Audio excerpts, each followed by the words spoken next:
believe that great leaders see value in things we don't see. And we believe that sometimes some of the winners shut their eyes to fall in love. With that, I would like to welcome Alisa Murphy on the stage. So there are just three things between here and getting to food and wine and good conversation. One of them is a good story. One of them is a journey into your subconscious. And one of them is a beautiful musical performance. So let's start with the story. It's my first day at the greatest acting school in the world, the Royal Academy of Dramatic Art. Thousands audition, 30 get in, and here I am. They take us into a big studio and sit us around in a circle just like this. Then the principal himself comes in to give us his motivational welcome speech. And the very first thing he says to us is, many of you will never be successful actors. What? I'm thinking, well, clearly he's talking to you lot because I'm going to make it. This is what I've wanted since I was 4 years old. This is what I was born for. I'm going to be a star, damn it. And then he says it again. Many of you will never be successful actors.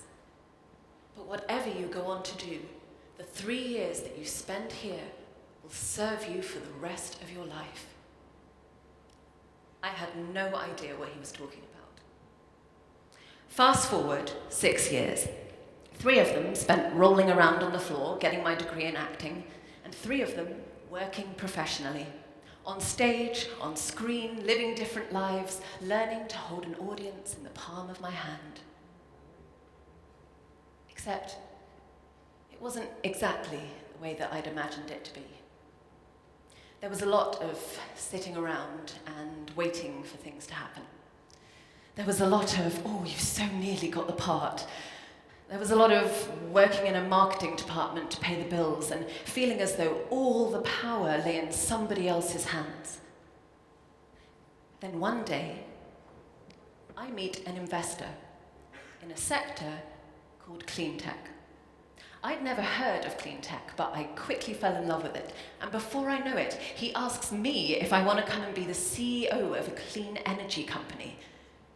Did I have any idea what I was doing? No.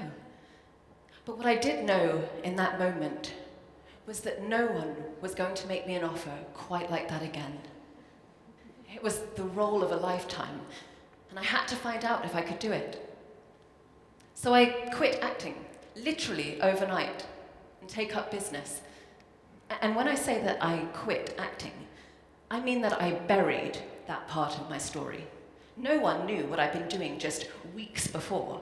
I'd been using a stage name, so it was easy enough to do, and I just let everyone assume that I was a chemical engineer. Why did I do that? Because I was 26 and a woman. And every room that I walked into was filled with white, middle-aged men with years of industrial experience. They were already judging me. Can you imagine if they found out that my only qualifications were a degree in acting and a certificate in stage combat? It seemed to me that everyone else had these rational, linear career paths, and mine just wouldn't be accepted. Yeah, but you know what's funny? The whole time that I was running that company, I was acting my ass off. I survived by acting as if I knew exactly what I was doing.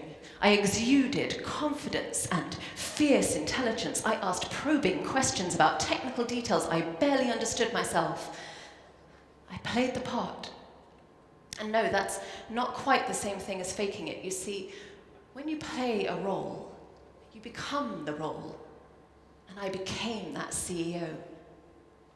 The very thing that I was so intent on hiding from everyone was the thing that was making it all possible for me. A few years later, I went on to run my own company, Life Size Media. There I got to focus on the part that I was best at, communicating, telling stories. In the early days, I still didn't talk much about this life I'd led before because I thought it would harm the business. But client by client, year after year, experience after experience, I got to the point where I was so confident in who I was, in what I'd achieved, in my body of work, that my background just didn't matter anymore. Except, of course, that it did. Because I didn't just wake up one morning ready to lead and scale a company. Everything that had happened to me up to that point contributed to my success. Acting was my superpower. Being thrown into the deep end of business was my graduate school. Bringing a baby into the world was the impetus for the culture of human kindness that we built at my company. You see, this world that I'd stepped into, it didn't need more engineers. No offense. What it needed was me, just exactly the way that I was. Earlier this year, I sold Life Size to my team. It was a beautiful ending to a 13-year chapter of my story. And now, I get to start a new one. As a coach, working with people's unconscious minds to help them build the lives they want, helping them to take the road less traveled, much like I have. I don't know exactly where this chapter is going to take me, but I know for sure that I'm taking my whole story with me. And what about you? How much of who you are did you bring with you here today?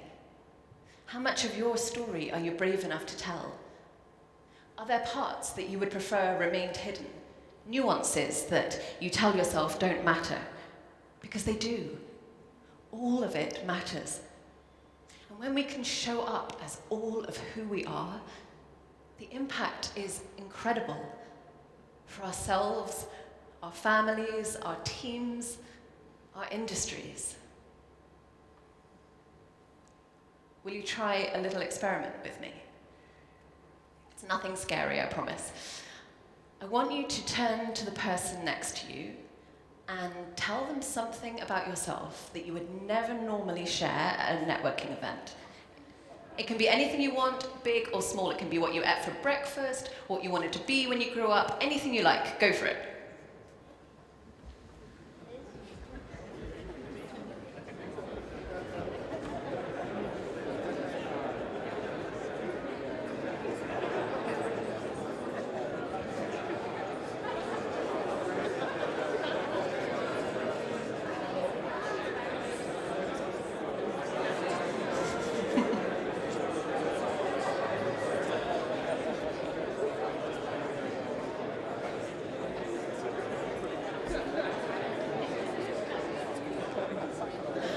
Okay, I'm sorry to interrupt you. Maybe some good material for conversations later. What was that like? What do you notice about the energy in the room?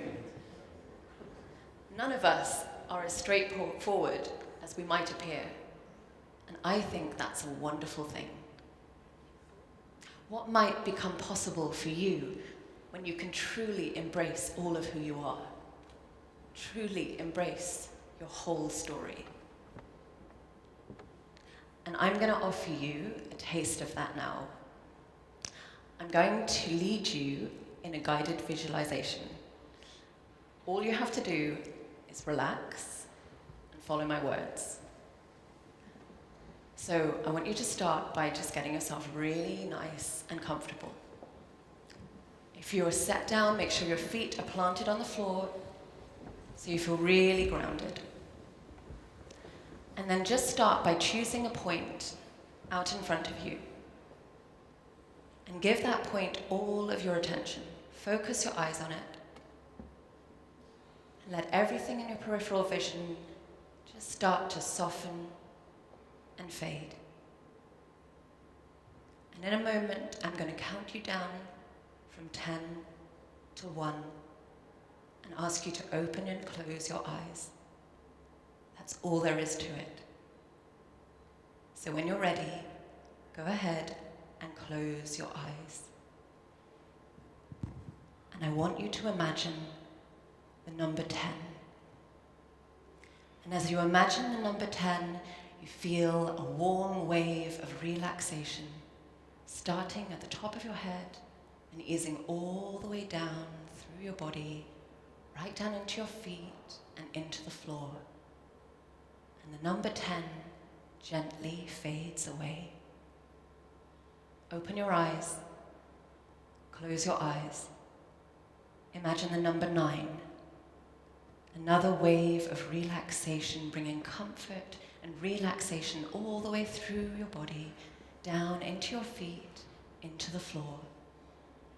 And the number 9 gently fades away. Open your eyes, close your eyes. Imagine the number 8.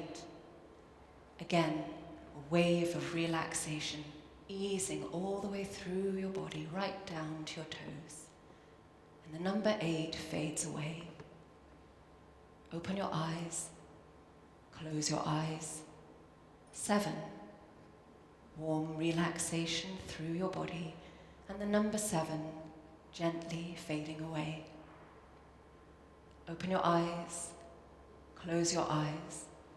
6, another wave of relaxation from your head all the way down to the floor. The number 6 fading away. Open your eyes, close your eyes. 5, relaxation all the way through your body. The number 5 fading away. Open your eyes, close your eyes. 4, relaxation easing through your body.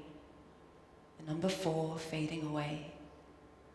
Open your eyes, close your eyes. 3, deeper relaxation now.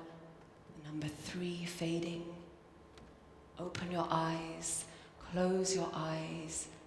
Deeper and deeper into relaxation. The number 2 fading away. Open your eyes, close your eyes. 1. And you feel a final wave of relaxation all the way through your body. And here, you are in a very powerful state. So powerful that if you send suggestions from your mind to your body, you may find that your body responds. For example, you may notice that your legs have become extremely heavy. So heavy as if they're filled with stone. And you can just nod your head yes for me if you feel that heaviness now. That's right. Now imagine that you find yourself in a cinema and you're the only one in there. You're sitting in a very comfortable seat and you're looking up at the screen in front of you. And on that screen, there is a film playing, and the scene from the film is you living exactly the way that you want to, with all of who you are, with your whole story. Just imagine that scene. And as you notice it, you start to float up out of your chair, right up and out and into this screen. And you are living in that scene. Just see what you might find there. Notice how it feels in your body. Let yourself be surprised.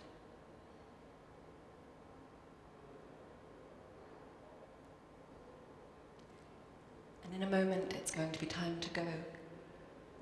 But you can come back here whenever you want because this is yours. But for now, start to float back up out of the scene. Let the scene fade. Feel yourself coming back into your body. Maybe start to wriggle your fingers and your toes.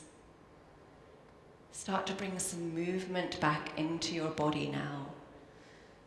Start to give yourself a little stretch. That's it. Come on back into the room. Move your body, start to stretch. And when you're ready, you can open your eyes and enjoy the performance.